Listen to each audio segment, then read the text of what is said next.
പവിത്രം season 2 ആദ്യത്തെ എപ്പിസോഡിലേക്ക് ഏവർക്കും സ്വാഗതം. അന്ന് ആ കോടതി വരാന്തയിൽ നിന്ന് വിക്രവും വേദയും പിരിഞ്ഞത് പരസ്പരം ഒന്ന് കാണുക പോലും ചെയ്യാതെയാണ്. ഒരു തെറ്റും ചെയ്യാതെ വിക്രം ജയിലിലേക്കും താൻ പ്രഗ്നന്റ് ആണെന്ന കാര്യം വിക്രമിനെ ഒന്ന് അറിയിക്കാൻ പറ്റാതെ വേദയും എന്തോ തീരുമാനിച്ചുറപ്പിച്ച് എങ്ങോട്ടേക്ക് പോവുകയാണ്. പക്ഷേ അതൊന്നിൻ്റെയും അവസാനമായിരുന്നില്ല. എല്ലാത്തിൻ്റെയും പുതിയൊരു തുടക്കം മാത്രമായിരുന്നു. ഇനിയുള്ള കഥ നടക്കുന്നത് അങ്ങ് ഡൽഹിയിലാണ്. ഇത് DCP തരുണും ഭാര്യ രാധികയുമാണ്. രാധിക പ്രഗ്നന്റ് ആണ്. അവർ ഡൽഹി നഗരത്തിലൂടെ ഒരു ചെറിയ ഷോപ്പിങ്ങിനായി ഇറങ്ങിയിരിക്കുകയാണ്. പോലീസ് എസ്കോർട്ട് എപ്പോഴും അവരുടെ കൂടെ ഉണ്ടാകും. അത് ഒരു ശല്യമായി തോന്നിയ രാധിക അവർ കൂടെയുണ്ടെങ്കിൽ സ്വസ്ഥമായി ഒന്ന് ഷോപ്പിംഗ് പോലും ചെയ്യാൻ പറ്റില്ല എന്നും പോകുന്നിടത്തൊക്കെ ബാലു പോലെ അവരും ഉണ്ടാകുമെന്നും അതുകൊണ്ട് രാധികയ്ക്ക് അത് മടുത്തു തിരിച്ചു പോകാമെന്നും പറയുകയാണ്. ഇത് കേട്ട തരുൺ പോലീസുകാരോട് എസ്കോർട്ട് വേണമെന്ന് പറയുന്നു. സാർ, ഇത് മുകളിൽ നിന്നുള്ള ഓർഡറാണ് എന്നൊക്കെ പോലീസുകാർ തരുണിനോട് പറയുന്നുണ്ട്. അതെ, ഇത് മുകളിൽ നിന്നുള്ള ഓർഡറാണ്, എൻ്റെ ഓർഡർ എന്ന് പറഞ്ഞ് തരുൺ അവരെ നിർബന്ധിച്ച് പറഞ്ഞു വിട്ടു. അങ്ങനെ രാധികയുടെ ഇഷ്ടത്തിനനുസരിച്ച് ഒരു മാളിനുള്ളിലെ ബേബി ഷോപ്പിൽ കയറി അവർ ഡ്രസ്സുകളും മറ്റും നോക്കുകയാണ്. ഇതെല്ലാം മറഞ്ഞു നിന്ന് കണ്ട ഗുണ്ടകൾ അവരുടെ തലവനോട് DCP തരുണും ഭാര്യയും ഷോപ്പിങ്ങിനായി എത്തിയിട്ടുണ്ടെന്നും അവരുടെ കൂടെ ഇന്ന് പോലീസ് എസ്കോർട്ട് ഇല്ലെന്ന കാര്യവും വിളിച്ചറിയിക്കുന്നു. രാധിക കുറച്ച് കുഞ്ഞുടുപ്പുകൾ എടുത്ത് തരുണിനോട് എങ്ങനെയുണ്ടെന്ന് ചോദിക്കുകയാണ്. ഇത് കേട്ട് ഇങ്ങനെ എല്ലാ മാസവും വന്ന് കുഞ്ഞുടുപ്പും കളിപ്പാട്ടങ്ങളും വാങ്ങുന്നത് എന്തിനാണ്? ഇപ്പോൾ തന്നെ എത്രമാത്രം കളിപ്പാട്ടങ്ങളാണ് വീട്ടിൽ എന്ന് തരുൺ രാധികയോട് ചോദിക്കുകയാണ്. ഇതൊക്കെയല്ലേ ശരിക്കും എൻജോയ് ചെയ്യേണ്ടത്. കുറെ കഴിയുമ്പോൾ കുഞ്ഞിനോട് പറയാലോ, നിനക്ക് എൻ്റെ വയറ്റിൽ 2 മാസം പ്രായമുള്ളപ്പോൾ വാങ്ങിയതാണിത്, ഇത് 5 മാസം പ്രായമുള്ളപ്പോൾ വാങ്ങിയതാണ്, ഇത് 8 മാസം പ്രായമുള്ളപ്പോൾ വാങ്ങിയ ഡ്രസ്സാണ് എന്നൊക്കെ രാധിക പറയുന്നത് കേട്ട് തരുൺ ചിരിക്കുന്നു. എന്തിനാണ് ചിരിക്കുന്നത് എന്ന രാധികയുടെ ചോദ്യത്തിന് ഏതോ സിനിമയിൽ കല്യാണ പിറ്റേന്ന് പെട്ടിയും തുറന്നു വെച്ച് ഉർവശി പറയുന്ന ഡയലോഗ് ഓർത്തിട്ടാണെന്ന് തരുൺ പറയുകയാണ്. ഇത് ഞാൻ ആദ്യം തേച്ച ബ്രഷ്, ഇത് ഞാൻ ആദ്യം മാവേലെറിഞ്ഞ കല്ല് എന്നൊക്കെ പറഞ്ഞ് തരുൺ രാധികയെ കളിയാക്കുന്നു.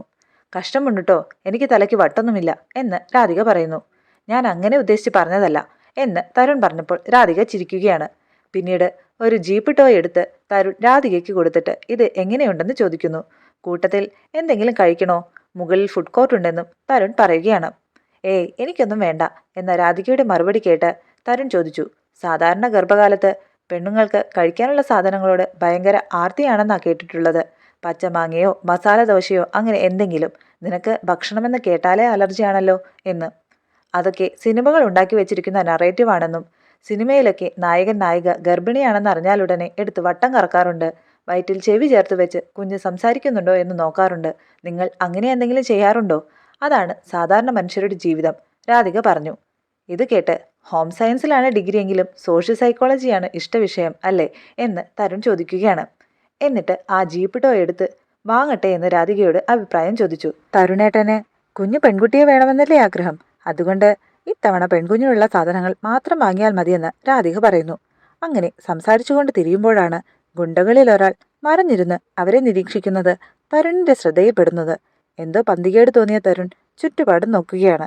രാധികയെയും തരുണിനെയും ലക്ഷ്യമിട്ട് മറിഞ്ഞിരിക്കുന്ന ഗുണ്ടകളെയെല്ലാം കണ്ട തരുൺ ഓടിച്ചെന്ന് രാധികയോട് നമുക്ക് പോയാലോ എന്ന് ചോദിക്കുകയാണ്. ഇത് കേട്ട് ഇത്രയും നിരക്കായോ എന്ന് രാധിക ചോദിച്ചു. ഇവിടെ ഇത്രയും മതി, എനിക്ക് വേറെ ചില പരിപാടികളുണ്ട്, തരുൺ പറഞ്ഞു. എന്നിട്ട് എടുത്ത സാധനങ്ങളെല്ലാം ഷോപ്പ് കൗണ്ടറിൽ കൊടുത്തിട്ട് ഇതിവിടെ ഇരിക്കട്ടെ, ഞങ്ങൾ ഇപ്പോൾ വരാം എന്ന് പറഞ്ഞ് തരുൺ രാധികയെയും കൂട്ടി പോവുകയാണ്. തരുൺ വീണ്ടും ചുറ്റും നോക്കി. എന്തു പറ്റി, എന്തെങ്കിലും പ്രശ്നമുണ്ടോ എന്നൊക്കെ രാധിക ചോദിക്കുന്നുണ്ടെങ്കിലും ഒന്നുമില്ലെന്ന് പറഞ്ഞ് തരുൺ രാധികയെയും കൂട്ടി അടുത്തുള്ള ഗിഫ്റ്റ് ഷോപ്പിൽ കയറി.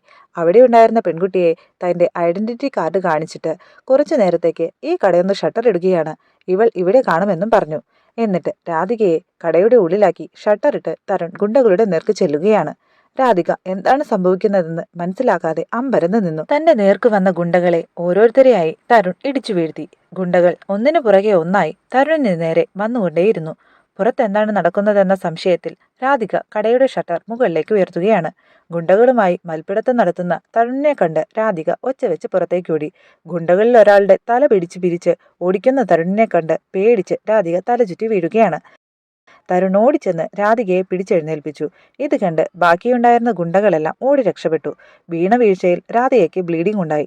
ഒരു ആംബുലൻസിൽ തരുൺ രാധികയെ അടുത്തുള്ള ഒരു ഹോസ്പിറ്റലിലേക്ക് എത്തിക്കുകയാണ്. ഇനി 9 മാസങ്ങൾക്ക് മുൻപ് നടന്ന ചില കാര്യങ്ങളിലേക്ക് പോകാം. ഡൽഹി നഗരത്തിന്റെ തിരക്കുകൾക്കിടയിലേക്ക് വന്നിറങ്ങുകയാണ് വേദ.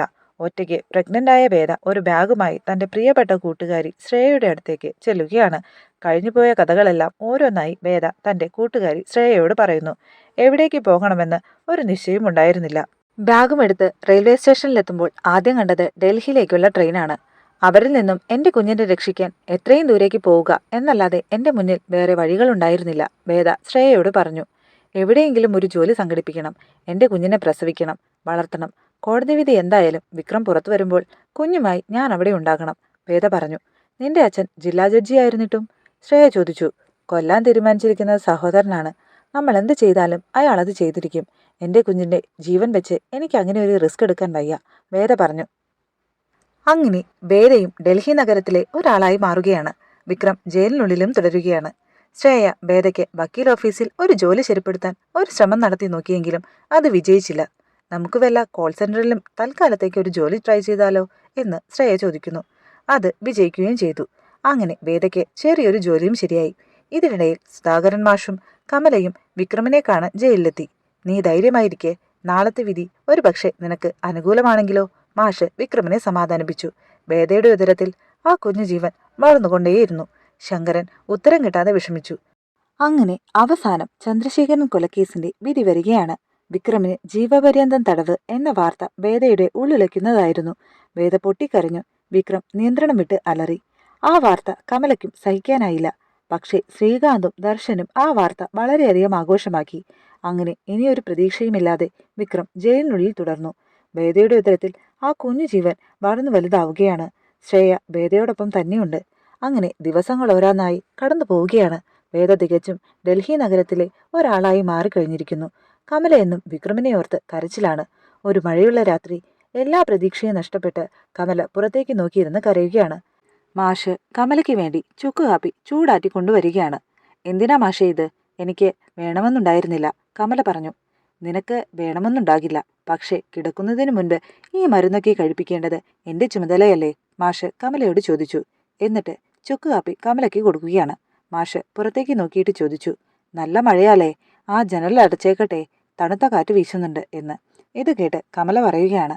എല്ലാം അടച്ചുപൂട്ടി കിടക്കുമ്പോൾ ഇനി ഒരിക്കലും ആരെയും കാണാൻ പറ്റില്ലെന്നൊരു തോന്നലുണ്ടാകും. ഒരിക്കൽ മാഷ് രാത്രി നമ്മുടെ വീടിന്റെ ജനലരികിൽ വന്നു നിൽക്കുന്നത് ഞാൻ സ്വപ്നം കണ്ടിട്ടുണ്ട്. അതുപോലെ നമ്മുടെ മോനും വേദയും സ്വപ്നത്തിലെങ്കിലും അവിടെ വന്ന് നിന്നോട്ടെ, അതടയ്ക്കണ്ട, കമല കരഞ്ഞു. മാഷിനും അത് വിഷമമായി.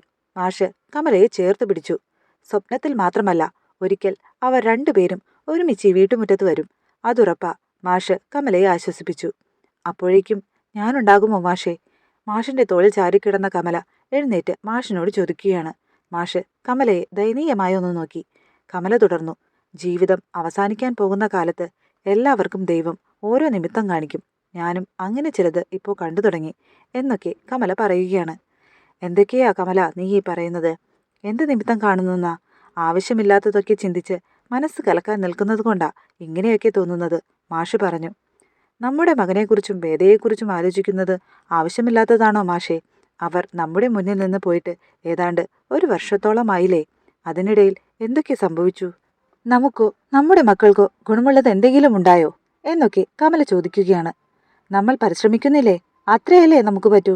അവനെ എത്രയും പെട്ടെന്ന് നമ്മൾ പുറത്തിറക്കിയിരിക്കും, മാഷ് പറഞ്ഞു. അപ്പോൾ കമല ചിരിച്ചുകൊണ്ട് മാഷിനോട് ചോദിക്കുകയാണ്. എന്നെ സമാധാനിപ്പിക്കാനാണോ മാഷിത് പറയുന്നത്? 3 ആൺമക്കൾ ഉണ്ടായിട്ടും മാഷിന്റെ ജീവിതത്തിൽ എന്ത് സമാധാനമാ ഉണ്ടായിട്ടുള്ളത്? ആകെ സ്വന്തമെന്ന് പറയാനുണ്ടായിരുന്നത് ആ വീടായിരുന്നു. അതുപോലും കൈവിട്ടു പോയില്ലേ? കമല കരയുന്നത് കണ്ട് മാഷ് പറഞ്ഞു. അതിൽ എനിക്ക് തെല്ലും വിഷമമില്ല. അതിലും വലുതാണ് നമ്മുടെ മകനെ റിലീസ് ചെയ്യിക്കുക എന്നുള്ളത്. വിശുദ്ധനോടും വിനായകനോടും അവനവരുടെ കാര്യം നോക്കി മാറിക്കൊള്ളാൻ പറഞ്ഞത് വയസ്സാം കാലത്ത് നമ്മൾ അവർക്കൊരു ബാധ്യതയായി എന്ന് തോന്നാണ്ടിരിക്കാൻ വേണ്ടിയാണ്. എനിക്കിനിയും പ്രതീക്ഷ കൈവിട്ടു പോയിട്ടില്ല. ശങ്കരനാരായണൻ സാറ് ജോലി രാജിവെച്ച് വിക്രമിനു വേണ്ടി കേസ് വാദിക്കാൻ തീരുമാനിച്ചില്ലേ? അതൊരു വലിയ കാര്യമല്ലേ? എല്ലാം ശരിയാകും.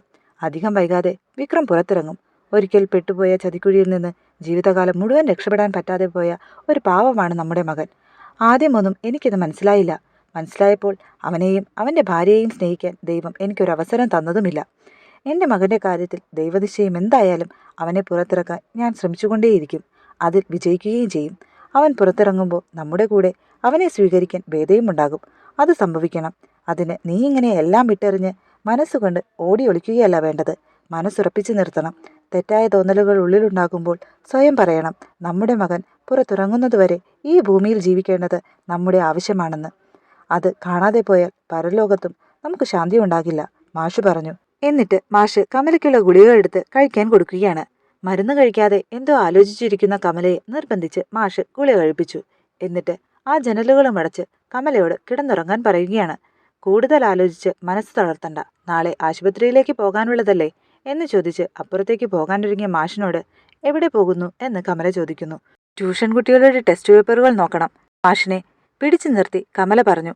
എനിക്ക് എന്തെങ്കിലും സംഭവിച്ചാൽ മാഷ് വിശ്വത്തിന്റെ കൂടെ പോയി താമസിക്കണം. എന്ത് കഷ്ടപ്പാടുണ്ടെങ്കിലും ശ്രീജ മാഷിനോട് മുഖം കറുപ്പിക്കില്ല. ഒറ്റയ്ക്ക് ജീവിക്കാനുള്ള വാശി വേണ്ടാട്ടോ. പിന്നെ എന്റെ ചിതയ്ക്ക് വിക്രമിനെ കൊണ്ട് തീ കൊളുത്തിപ്പിക്കണം. അതിനുവേണ്ടി മോർച്ചറിക്കുള്ളിലെ ഐസിനകത്ത് എത്ര നാൾ കാത്തുകിടന്നാലും ശരി, അവൻ തന്നെ വേണം ഇത് ചെയ്യാൻ. ചിതാഭസ്മം സൂക്ഷിച്ചു വെക്കണം. ഭേദയും കൂടി വന്നിട്ട് അവളെയും കൂട്ടി വേണം അതൊഴുക്കാൻ എന്നൊക്കെ കമല മാഷിനോട് പറയുകയാണ്. മാഷ് വേഗം കമലയുടെ അടുത്തിരുന്നു. മതി, നിർത്ത്, ഇനിയും കേട്ടു നിൽക്കാൻ വയ്യ എന്ന് പറഞ്ഞ് മാഷ് കരഞ്ഞുകൊണ്ടിരിക്കുന്ന കമലയെ കെട്ടിപ്പിടിക്കുകയാണ്. ശ്രീകാന്തിന് ദർശന്റെ കോള് വരുന്നു. ഇന്ന് രാവിലെ റീൽസ് നോക്കിയിരിക്കുമ്പോൾ ഞാനൊരു കാര്യം കണ്ടു. എൻ്റെ ഒരു ഫ്രണ്ടിന്റെ മകളുടെ വീഡിയോ ആണ്. ഡൽഹിയിൽ വെച്ചെടുത്തതാണ്. ഞാനത് അയച്ചിട്ടുണ്ട്, കണ്ടു നോക്ക്. അതിന്റെ പശ്ചാത്തലത്തിൽ ഒരാളിരിപ്പുണ്ട്. നിങ്ങൾ അന്വേഷിക്കുന്ന അതേ ആൾ, എന്റെ അച്ഛന്റെ മരണത്തിന് കാരണമായ അതേ ആൾ, ദർശൻ പറഞ്ഞു. ശ്രീകാന്ത് ആ റീൽ കാണുകയാണ്. വേദയെ കണ്ട ശ്രീകാന്ത് പൊട്ടിച്ചിരിക്കുന്നു. ശ്രേയയും വേദയും ഒരു ഓട്ടോയിൽ ഹോസ്പിറ്റലിൽ എത്തിയിരിക്കുകയാണ്. രാധികയെ അഡ്മിറ്റാക്കിയ അതേ ഹോസ്പിറ്റലിലാണ് വേദയും എത്തിയിരിക്കുന്നത്. അപ്പോൾ അടുത്ത എപ്പിസോഡിനായി നമുക്ക് കാത്തിരിക്കാം. അതുവരേക്കും ബൈ.